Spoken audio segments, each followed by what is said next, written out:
News 18 Tamil Nadu தொலைக்காட்சி சார்பில் மதுரையில் நடைபெறும் வாக்காளர் விழிப்புணர்வு பேரணியை மாவட்ட ஆட்சியர் பிரவீன்குமார் கொடியசைத்து தொடங்கி வைத்தார். இதுகுறித்த விவரங்களை நமது செய்தியாளர் ஹரிகிருஷ்ணனிடம் கேட்கலாம். ஹரிகிருஷ்ணன், விவரங்கள்.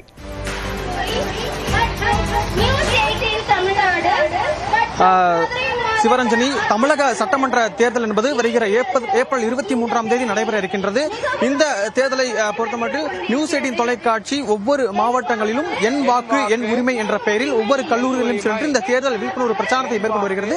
அந்த வகையில் மதுரை அனுப்பானடி பகுதியில் அமைந்திருக்கக்கூடிய இந்த NMR சுப்பராமன் மகளிர் கல்லூரியில் தற்பொழுது மதுரை மாவட்ட ஆட்சியர் என் வாக்கு என் உரிமை என்ற ஒரு தீம்ல ஒரு பேரணியை தொடங்கி வச்சிருக்காரு.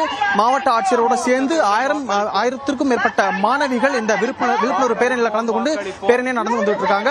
இந்த பேரணி அப்படிங்கிறது வந்து மதுரை அனுப்பானடி அந்த கல்லூரியிலிருந்து தொடங்கி தெப்பக்குளம் வழியா சுற்றி சுமார் ஒரு 3 கிலோமீட்டர் அளவு இந்த பேரணி என்பது நடைபெற இருக்கிறது. இது தொடர்பாக பேசுவதற்காக நம்முடைய மாவட்ட ஆட்சியர் இருக்கிறார். அவரிடம் கேட்கலாம்.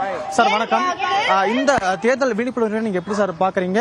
ஓட் அப்படிங்கிறது எவ்வளவு முக்கியமா நீங்க நினைக்கிறீங்க சார்?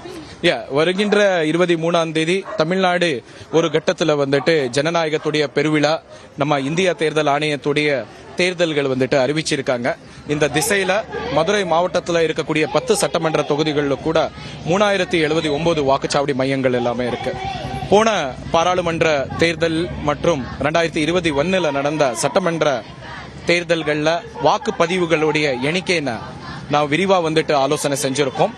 அதுக்கு தாண்டி கூடுதலான வாக்குப்பதிவு, குறிப்பா வந்துட்டு நகர பகுதியில் வாசிக்கும் மக்களுக்கு மத்தியில விழிப்புணர்வு ஏற்பாடு பண்றதுக்காக இன்று தினம் மதுரை மாநகரத்தில் இருக்கக்கூடிய NMR கல்லூரி உடைய 1000க்கும் மேற்பட்டு பெண்கள் மாணவியர்கள் எல்லாமே வந்துட்டு ஒரு பெரிய அளவுக்கு பேரணி வந்துட்டு இன்று தினம் மதுரை மாவட்டத்துடைய தேர்தல் பிரிவும் நியூஸ் 18 தமிழ்நாடு இணைந்து இந்த சிறப்பான நிகழ்ச்சி, பேரணி நிகழ்ச்சி நாம் இங்கே ஏற்பாடு பண்ணியிருக்கோம். இதன் மூலமா 100க்கு 100% மக்கள்கள் அவர் அருகில இருக்கக்கூடிய வாக்குச்சாவடி மையத்தில் வாக்குப்பதிவு பண்ணணும் என்ற ஒரு வேண்டுகோளை கூட பொதுமக்களுக்கு இந்த நேரத்தில் நாம் சொல்லிட்டு இருக்கோம். சார், வாக்கு அப்படிங்கிறது முதல் முறை வாக்காளர்கள் எவ்வளவு முக்கியம் நினைக்கிறீங்க சார்?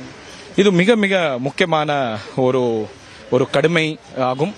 நம்முடைய வாழ்க்கையில 18 வயசுக்கு வந்த உடனே டிரைவிங் லைசன்ஸ் வாங்குவோம். அதே மாதிரி ஓட்டர் ஐடி ஒரு ஐடென்டிபிகேஷனான ஒரு ஐடி கார்டு மட்டும் இல்லாம ஜனநாயகத்துல வந்துட்டு நம்முடைய குரலாக கூட மாறுறதுக்கு நம்முடைய வாக்கு மிக முக்கியமான ஒரு சாதனம், ஒரு கருவியாகும். சோ அந்த திசையில வாக்களிக்கிறது வந்துட்டு அது குறிப்பா 18 வயசுல இருக்கக்கூடிய யங் ஓட்டர்ஸ்களுக்கு மிக முக்கியமான ஒரு விஷயம். இந்த தேர்தல் என்பது முதல் முறை வாக்காளர்களுக்கு எவ்வளவு முக்கியத்துவம் என்பது தொடர்பாக இந்த நியூஸ் 18 தொலைக்காட்சி நடைபெற முன்னெடுத்துள்ள இந்த பேரணி என்பதில் மாவட்ட ஆட்சியர் பங்கேற்று பல்வேறு கருத்துக்களை பகிர்ந்தார். வருகின்ற 23ஆம் தேதி அனைவரும் வாக்களிக்க வேண்டும் என்ற ஒரு முன்னெடுப்பை நியூஸ் 18 தொலைக்காட்சி முன்னெடுத்திருக்கின்றது. விவரங்களை வழங்கியமைக்கு நன்றி ஹரிகிருஷ்ணன். இதேபோல